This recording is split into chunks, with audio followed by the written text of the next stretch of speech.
Marvel inaugura su fase 5 correctamente con Ant-Man y la avispa Quantumania, una aventura visualmente espectacular pero narrativamente irregular. Puede reescribir la existencia, destrozar líneas temporales. No puedes fiarte de él. Me da igual quién sea este tío. Ya he perdido demasiado. Él puede ayudarnos a tener otra oportunidad. Hola a todos y todas, aquí estamos una vez más puntuales a nuestra cita Marvelita. Tenemos nuevo estreno de Marvel. Hacía un tiempo que no teníamos, bueno, no mucho tiempo, pero al ritmo que va Marvel últimamente, ha pasado bastante tiempo desde la última película que se estrenó en noviembre del año pasado, Black Panther: Wakanda Forever. Esta es la peli que cerró la fase 4, Guardianes de la Galaxia, el especial de Navidad, sería un poco el epílogo que nos cerró esta fase, pero desde entonces, desde noviembre y diciembre, no teníamos nada. Estamos en febrero, no ha pasado mucho tiempo, como digo, pero bastante en términos de Marvel. Aquí está Ant-Man y la avispa Quantumania, que es el inicio, el arranque de esta fase 5, de esta continuación, de esta segunda parte de lo que es la saga del multiverso, la segunda saga dentro del universo cinematográfico Marvel. Es la película número 31 de Marvel en total y la tercera del superhéroe Ant-Man de Scott Lang en solitario. La película llega después de una fase 4 que ha resultado ser un experimento bastante interesante, bastante inestable, bastante irregular. No ha convencido a todo el mundo, ha sido una fase, digamos, divisiva en la que pues Kevin Feige y Marvel se han tirado a la piscina y han dicho vamos a hacer cosas nuevas, vamos a hacer cosas diferentes, vamos a experimentar y vamos a lanzar ideas, y no todas han funcionado, no todas han recibido el mismo abrazo del público que quizá en fases anteriores. En general ha sido una fase divisiva. Empieza la fase 5 con Ant-Man y la avispa, que en realidad no marca un antes y un después, porque digamos que el título de inicio de fase es un poco simbólico, ya que está Ant-Man y la avispa Quantumania podría ser perfectamente una película de la fase anterior, lo único que las separa es la denominación. Vuelve Peyton Reed, es el director que estuvo en la franquicia desde el principio. No desde el principio, porque no sé si recordáis que Edgar Wright fue originalmente el director que se hizo cargo del proyecto, pero se fue antes de empezar la franquicia. El guión de esta Quantumania es de Jeff Loveness, que es también el guionista de la que será un poco la película en la que culminará la trama que pone en marcha principalmente esta Quantumania, que es la primera entrega de la próxima dupla de Vengadores que llega en 2025, la dinastía Kang. Esto es importante porque Marvel está haciendo ahora una cosa muy, muy interesante, que es, y muy lógica, por otra parte, que es utilizar guionistas de un proyecto, de una serie, por ejemplo, para una película a largo plazo y tenerlos amarrados narrativamente a una historia que, un poco a la historia general de lo que es el universo Marvel, y a la historia concreta de lo que son los personajes que están manejando individualmente. Me parece muy bien esta conexión que se está haciendo entre proyectos a través de los guionistas. Además, resulta bastante llamativo porque este Jeff Loveness, ¿de dónde sale? De Rick y Morty, por supuesto. O sea, últimamente Marvel está utilizando Rick y Morty como una cantera de guionistas para hacerse cargo de sus historias, de sus guiones, lo cual también es tremendamente lógico. Es una serie que trata sobre multiversos y ideas loquísimas, ¿no?, de realidades y de posibilidades alternativas y de variantes también de los personajes principales, que es lo que estamos viendo ahora en esta saga del multiverso. Es la base principal de la saga del multiverso. Entonces tiene bastante lógica que Marvel esté recurriendo a estos guionistas, a Jeff Loveness, que tenemos aquí, a Michael Waldron, que tenemos en Loki, en Doctor Strange y el multiverso de la locura, a Jessica Gao en She-Hulk, abogada Hulka. Tenemos, pues eso, un montón de gente de Rick y Morty en Marvel aportando su sabiduría multiversal al multiverso de Marvel. Y si las dos primeras eran de escala menor, más ligeras, aventuras con humor bastante más ligeras, en esta se mantienen los elementos principales del personaje, pero se hace todo mucho más grande, ¿no?, como es lógico en Ant-Man. Esta Quantumania es así da un salto enorme de escala hacia algo más ambicioso, hacia algo más épico, que la hermana con propuestas más recientes, más exageradas, más grandes, más ambiciosas, franquicias, que es lo que está siendo últimamente el universo Marvel, especialmente en sus estrenos cinematográficos. Bueno, ¿de qué va Ant-Man y la avispa Quantumania? Volvemos a reencontrarnos con Scott Lang, el superhéroe interpretado por Paul Rudd. Está en un punto de su vida en el que, habiendo derrotado a Thanos, habiendo sobrevivido a todo lo que ha sobrevivido junto a los Vengadores, no sabe un poco qué hacer con su vida. Él ha escrito un libro, una biografía, está disfrutando de las mieles del éxito, de ser una persona famosa, pero ha perdido un poco el propósito de lo que es ser un superhéroe. Aquí es donde entra su familia. Ant-Man como saga, todo Marvel en general, pero Ant-Man concretamente ha ido siempre sobre la familia, sobre un padre y la motivación que encuentra en su hija para seguir adelante. Y ese es el núcleo, ese es el centro de esta película.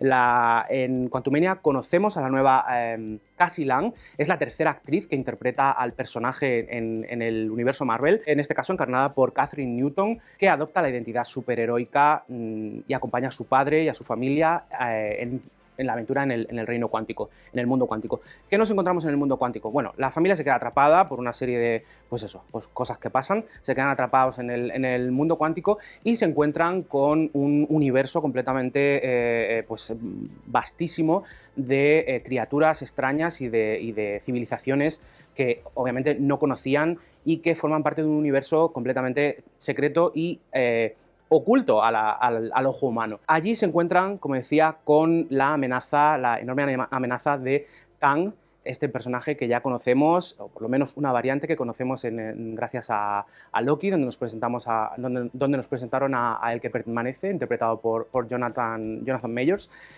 Vuelve Jonathan Majors como Kang, o como una de las variantes de Kang, atrapado en el mundo cuántico. Y ahí es donde vamos a encontrar que la historia de Kang y del multiverso en general está bastante más relacionada con la familia de Scott Lang de lo que pensábamos y de lo que creíamos. De esta manera se atan bastantes cabos, se completan asignaturas pendientes que tenemos desde la primera parte de Ant-Man y descubrimos cosas que estaban ahí sin respuesta y que nos las responde esta película bastante a fondo. Tarda un poco en hacerlo, pero nos lo responde las cuestiones que teníamos. Antes de adentrarnos en lo que son las relaciones de personajes que están en el núcleo de la película, vamos a hablar de ese mundo cuántico, de ese universo en el que nos zambullimos directamente, porque además esto hay que señalarlo, la película entra en materia muy rápido, en no sé cuántos minutos, pero yo te diría que el 95% de la película transcurre en el mundo cuántico, es empezar una breve introducción cómica con el personaje Scott Lang,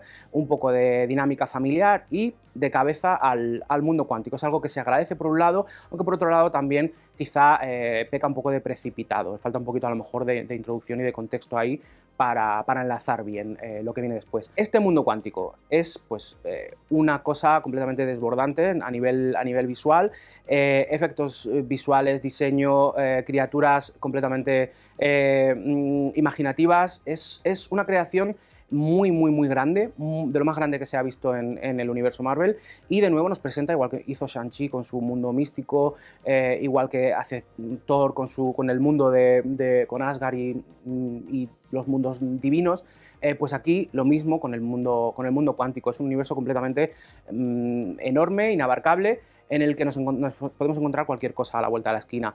Encontramos influencias chulísimas, directamente. Viaje al centro de la Tierra, nos recuerda muchísimo a la película de los 60, Un viaje alucinante o Viaje alucinante. También hay influencias del cine de ciencia ficción de los 60 y de los 70, cosas tipo Barbarella, que Peyton Reed ha dicho que es una de sus influencias principales, Flash Gordon, este rollo ochentero, setentero, ciencia ficción, que está muy bien trasladado al universo Marvel, sin perder la señal de identidad del propio universo Marvel. Y otra película muy reciente, además, también de Disney, propiedad de Disney, a la que recuerda bastante esta Quantumania, es Mundo Extraño. Tiene bastante en común, una aventura familiar de ciencia ficción en la que una familia se introduce en un mundo lleno de maravillas salvajes y de criaturas completamente extrañas, ajenas al mundo, a nuestro mundo. Pero si hay un referente claro, que no sé si lo habrán confesado, no sé si lo habrán dicho, no sé si estarán de acuerdo los propios creadores de la película, que sostiene y que recuerda y que recordamos viendo Ant-Man y la avispa Quantumania y que le va a pasar a todo el mundo, es Star Wars. Ant-Man y la avispa Quantumania es la película más Star Wars que ha hecho Marvel Probablemente es la película más Star Wars que ha hecho la propia Star Wars en bastante tiempo. La influencia es evidente, o sea, en el diseño de las criaturas. Hay personajes que podrían ser perfectamente variaciones y casi diría que no son ni muy variadas de algunos personajes y de algunas razas de Star Wars. Luego, no solo en lo visual, no solo en el diseño de los personajes, sino que también en los pulsos de la historia. Hay puntos narrativos tienen puntos narrativos muy en común con Star Wars. Para empezar, pues esta idea del imperio y de una amenaza, un líder de imperio, un emperador que siembra el terror y cuya presencia se siente en toda la galaxia. En general, comparte con la saga galáctica de George Lucas esa pasión por el world building, por la creación de un mundo, por una mitología llena de distintas facciones, de mundos, de personajes, de los edificios, la fauna, la flora, todo. Es una atención al detalle para crear un mundo envolvente, para el que además la película ha utilizado la tecnología digital que utiliza The Mandalorian también, de Volume, para hacernos, para sumergirnos más en primera persona en este mundo tridimensional en el que se encuentran los personajes.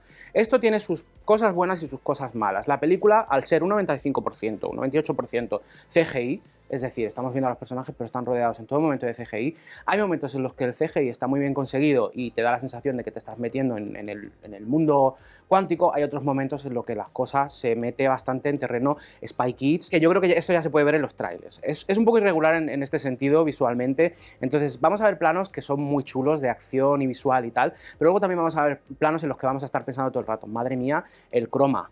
Madre mía, cómo se nota que estáis ahí en un garaje todos dando volteretas encima de colchonetas.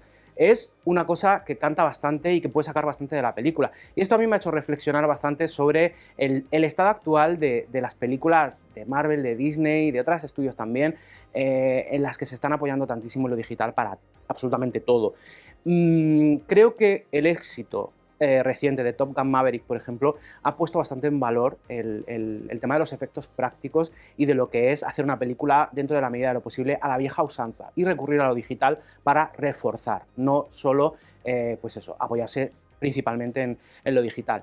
Cuando ves una película como Top Gun Maverick y luego ves una Ant-Man y la avispa Quantumania, quizá se devalúa un poco y no... Por supuesto, por Dios, no quiero devaluar yo el trabajo mastodóntico que hacen los trabajadores de efectos, los técnicos de efectos digitales, que bastante tienen trabajando con Marvel, por lo que hemos oído, pero sí que es verdad que se devalúa un poco sobre todo la experiencia, ¿no? A nivel de experiencia como espectador, no es lo mismo ver una cosa que sabes que es real, o que por lo menos está tan bien hecha que sientes que es real, que una cosa que es una realidad virtual, al final, que es como ponerte unas gafas de realidad virtual y pues no siempre en el mejor sentido de la palabra. Te metes en un universo virtual en el que estás pensando todo el rato, esto no es verdad. Pero bueno, vamos a hablar de lo que sí es real, del factor humano de la película, vamos a hablar de los personajes, de los actores, del reparto. Como siempre, Marvel, casi en todos sus proyectos, el reparto siempre o casi siempre es lo mejor. Y en este caso, pues no hay excepción, es un buen reparto. Y como decía al principio, es pues una película familiar, en la que en el centro de la película, de la historia, tenemos una familia que además formada por 3 generaciones, una cosa muy interesante, porque si hemos visto otros tipos de familia, o nucleares, no nucleares, elegidas en otras películas de Marvel, en esta estamos ante una dinastía, ¿no? Nunca mejor dicho, una dinastía de 3 generaciones en la que hay muchos secretos entre ellos y esta película se encarga de desgranar esos secretos, que es un poco lo que bombea la historia de Scott Lang y de su familia. Principalmente lo que nos cuenta esta película es una historia, una relación paterno-filial, ¿no? Entre el personaje de Scott Lang y Cassie Lang, Catherine Newton. Esta relación aporta algo muy, muy interesante, que es esa tensión entre generaciones, ¿no? Que se traslada del mundo real. Scott Lang es una persona de otra generación, Catherine Newton, el personaje de Cassie Lang, representa la generación Z, y ahí hay una tensión entre ellos, no es que se lleven mal, pero sí que es verdad que parece que pertenecen a mundos distintos, tienen motivaciones distintas, y Cassie Lang representa un poco ese salto generacional en el que ahora pues muchos jóvenes están muchísimo más concienciados, son muchísimo más activistas que sus padres, y esto surge, y de ahí surge un punto de fricción entre ellos. Desgraciadamente, tristemente, no es algo que se explore demasiado en la película, es algo que se pone un poco al principio como base para que conozcas un poco la tensión que hay entre ellos, pero que no se llega a explorar a fondo porque una vez que estamos en el mundo cuántico, pues esto se olvida un poco. Pero la relación entre Scott y Cassie nunca deja de ser algo muy importante de la película, y además nunca deja de ser la motivación principal por la que Scott Lang sigue luchando y Scott Lang sigue pues encontrando su identidad como superhéroe. La incorporación de Kathryn Newton, muy buena. No me voy a detener mucho en esto porque es lo de siempre. Casting de Marvel, pues acierto absoluto. Es una chica bastante carismática, lleva bastante peso en la historia, aunque como yo había leído por ahí en alguna reacción, no estoy de acuerdo en que sea de las protagonistas, más bien es bastante secundaria. Aquí quien es la protagonista realmente, y esto me parece maravilloso y me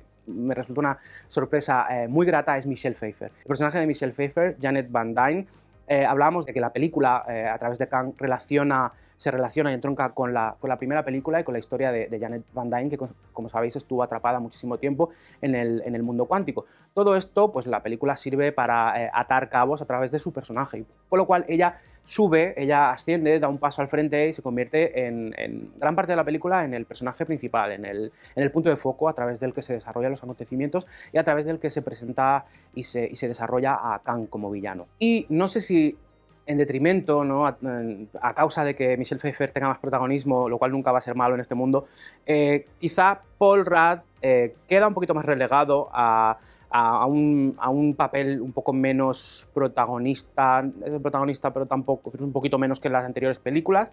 Y desde luego una cosa que me ha llamado bastante la atención de la película es que bueno, el nombre de la avispa en el título lo podían haber quitado directamente. Entiendo por qué no lo van a quitar, entiendo y me parece bien, pero la presencia de Hope Van Dyne, de Evangeline Lilly en la película es mínima, es mucho menor que la anterior película, por lo menos su peso en la trama quizá tiene un par de momentos importantes, y sobre todo hacia la recta final, pues como que se acuerdan un poco de que la avispa está también en el título y le dan algo que hacer, pero en general es un personaje que pasa bastante a segundo plano. Y bueno, llegamos así a la estrella de la película en realidad, porque sí, Michelle Pfeiffer está estupenda, pero la estrella de la película es Jonathan Majors como Kang, este villano temible, este villano terrorífico, esta amenaza que llevamos sintiendo desde hace bastante tiempo en el universo cinematográfico Marvel, y que por fin en esta película conocemos un poquito más a fondo. No demasiado, ¿vale? Todavía nos queda bastante por conocer de Kang y de lo que son las múltiples versiones de Kang,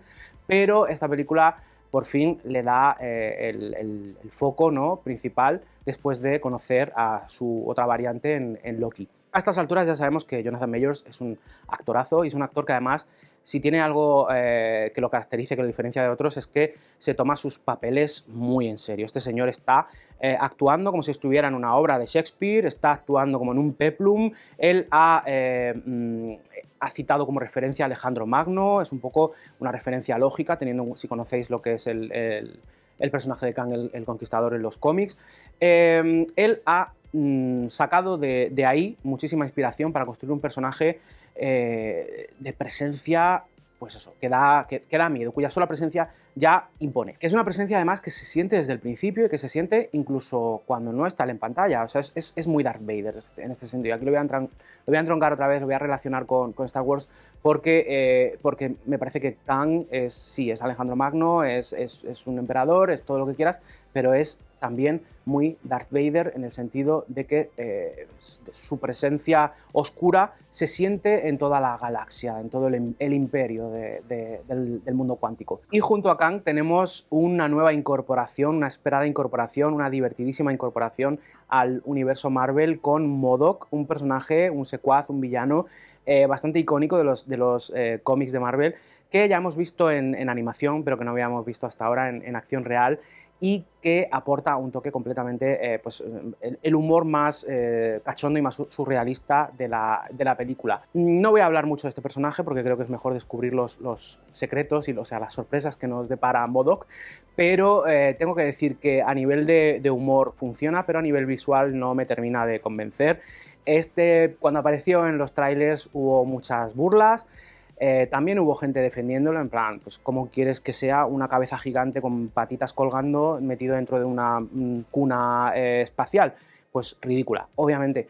pero me parece que, más allá de que el concepto en sí es ridículo y que yo lo acepto como ridículo y me parece estupendísimo, me parece que el CGI de MODOK no me convence tanto, ¿vale? No me gusta tanto. A pesar de lo que es Kang y de que está siendo un villano muy interesante, con muchísimas capas que estamos deseando ver pelar, tengo que decir que todavía es un enemigo, es un antagonista, es una presencia que no termino de entender del todo, por decirlo de alguna manera. Me parece que es una amenaza muy abstracta y estoy todavía un poco ahí que no entiendo muy bien qué es Kang, qué pretende. Tengo la teoría, sé lo que quiere hacer, sé un poco cuál es su plan, pero todavía no tenemos información suficiente y no tenemos solo unas pinceladas que quizá no sirven todavía para saber exactamente lo que nos espera. Y esto puede jugar un poco en detrimento de esta película que, como decía, empieza la fase 5 y que empieza en un momento delicado porque los espectadores, los fans de Marvel, se están impacientando un poco con el tema de, bueno, ¿a dónde vamos? El multiverso, llevamos ya 2 años tocando el multiverso y parece que todavía estamos en la superficie y esto no termina de arrancar del todo. Esta es la sensación un poco con la que me ha dejado Ant-Man y la avispa Quantumania. Sensación de preámbulo, sensación de que no termina de arrancar la cosa del todo, sensación de que otra vez esta película es una introducción a algo que veremos más adelante y que aunque tiene valor por sí sola, quizá esa dependencia del futuro, esa dependencia de lo que va a pasar después, hace que pierda un poquito de valor. Da la sensación de que la película arrastra un poquito, ¿no? De que la película está arrastrando, de que el Marvel en general está arrastrando y que hay que hacer algo para animar la cosa. En la propia película, internamente, me parece que hay un reflejo de este mismo problema que ocurre a nivel general en Marvel, y es que se pasan demasiado tiempo no desvelando cosas, o sea, haciéndote referencia a cosas para no desvelártelas. Me parece que los MacGuffin, ese tipo de recursos, hay que saber manejarlos. Y aquí a mí simplemente me ha frustrado que Janet Van Dyne se pase media película hablando de su pasado y de su conexión con Kang y del mundo cuántico y que tarde tantísimo en desvelar y en contar la historia, que básicamente no hay un motivo real para estar retrasando ese momento, más que nada porque te lo quieren dejar para más adelante. Esta sensación de querer dejar lo mejor para más adelante me está llegando a agotar un poquito, en el sentido de que sí, sé disfrutar lo que me están presentando como, pues eso, como piezas de entretenimiento individual, pero sí que es verdad que la interconectividad del universo Marvel, los planes de futuro del universo Marvel, quizá esa promesa, quizá la está lastrando un poco ya demasiado. Y luego, por otro lado, está el tema de la fórmula. Es una cosa súper curiosa que las películas de Marvel de la fase 4 y con esta Quantumania en la fase 5 también están haciendo cosas completamente diferentes entre sí, completamente diferentes a lo que habíamos visto anteriormente, y aún así tenemos esa sensación inevitable de que estamos viendo siempre un poco la misma película. Lo que diferencia a esta Ant-Man y la avispa Quantumania de otras películas de Marvel es que, bueno, al igual que Thor Love and Thunder en realidad, es probablemente la más loca, la más extraña, la que más inventiva y más creatividad y más ingenio tiene la creación de su mundo.